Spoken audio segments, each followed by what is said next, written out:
À moins que le problème, ce soit toi. C'est ça, l'insécurité que t'as. Allez, t'inquiète, je vais m'en occuper et te la rendre heureuse. Le sang m'est monté à la tête. La rage était totale, immédiate, viscérale. Avant même que j'aie pu prononcer un mot, des éclats de rire ont envahi la ligne, et la communication a été coupée. Je suis resté immobile, le téléphone dans la main, à écouter le silence qui avait remplacé ces rires. Ce silence était assourdissant. Ce que j'avais entendu était réel. Il s'était vraiment permis ça. Un inconnu avait décroché le téléphone de ma fiancée en pleine nuit pour me faire la morale, m'insulter et se moquer de moi, pendant qu'elle laissait faire. J'ai eu une envie folle de rappeler, mais mes mains tremblaient.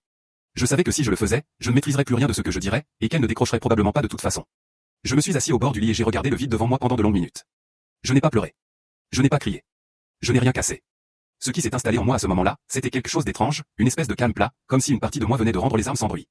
Cette relation que j'avais nourrie, protégée, chérie pendant 6 ans venait de se fissurer en quelques secondes, et au fond, je savais déjà qu'il n'y avait plus rien à reconstruire sur ces décombres. Il était presque 5 heures du matin quand j'ai pris ma décision. Ce mariage n'aurait pas lieu. Je me suis levé, j'ai allumé la lumière et j'ai saisi mon téléphone. J'ai cherché dans mes